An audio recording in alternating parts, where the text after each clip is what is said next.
రాధా గారితో మీ అసోసియేషన్ చాలా సుదీర్ఘమైనటువంటిదండి. అంటే మీరు కార్పొరేటర్గా గెలిచిన తర్వాత ఆయన ఎమ్మెల్యేగా ఇచ్చినట్టు, ఒక దశలో ఆయనకి అసలు కాంగ్రెస్ పార్టీలో సభ్యత్వం నిరాకరించినట్లున్నారు. అంటే అప్పుడు ఆయన 82లో ఆయన కార్పొరేషన్లో విజయవాడ కృష్ణంకర్ 41 డివిజన్ నుంచి సైకిల్ గుర్తు మీద ఇండిపెండెంట్గా పోటీ చేశారు జైల్లో ఉండి.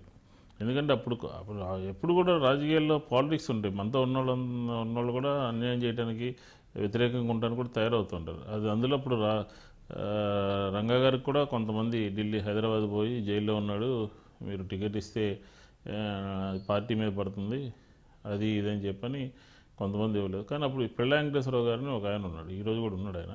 ఆ రోజు ఆయనకి ఇచ్చినటువంటి సీట్ను కూడా వదిలేసి ఇండిపెండెంట్గా రంగారు కంటెస్ట్ చేస్తే అక్కడ పోటీ చేయడం, మద్దతు ఇచ్చి తిరగడం జరిగింది. ఆ రోజు ఆయన కార్పొరేటర్గా జైలు నుంచి గెలిచి ఒక రికార్డు సృష్టించాడు. అప్పుడు కోన ప్రభాకర్ రావు గారు ప్రదేశ్ కాంగ్రెస్ కమిటీ అధ్యక్షుడు. ఆ రోజు తెలుగుదేశం ప్రపంచం విపరీతంగా ఉంది 83-84 ప్రాంతంలో. తుమ్మలపల్లి కళాక్షేత్రంలో ఒక సభ పెట్టారు రంగారికి అందులో కాంగ్రెస్ పార్టీలో చేర్చుకునేటటువంటి కార్యక్రమం అని చెప్పి. ఆ రోజు ఉన్నటువంటి నాయకులు మదన్ మోహన్, తర్వాత మాణిక్యాలరావు గారు, సి జగన్నాథరావు గారు, ఇలాగ కొంతమంది ఆ రోజు ఉన్నటువంటి పార్టీ పెద్దలు సీనియర్ లీడర్స్ అందరూ కూడా వచ్చారు.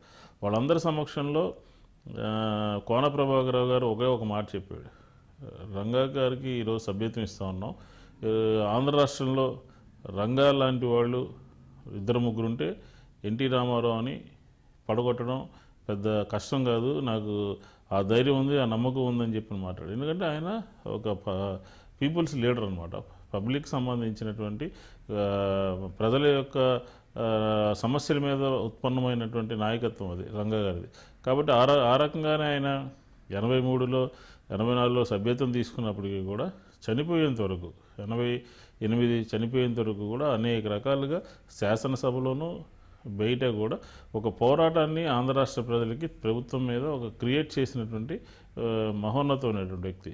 ఆ రోజు చూడండి, పోలీసుల అత్యాచారాలు కానీ, పోలీసుల దమనకాండలు కానీ, లాకప్ డెత్లు కానీ, శిరోముండనం అని చెప్పని ఒక పోలీస్ స్టేషన్లోనే ఒక మహిళకి శిరోముండనం చేయడం కానీ, అలా రిక్షా నరసింహరావు అతన్ని లాకప్ డెత్ చేయడం కానీ, ఇలా అనేక రకాలుగా ఆ రోజు ఉన్నటువంటి ప్రభుత్వం ఏకపక్షంగా పోలీస్ బిల్లుని ఒకటి తీసుకురావడానికి ప్రయత్నం చేసింది.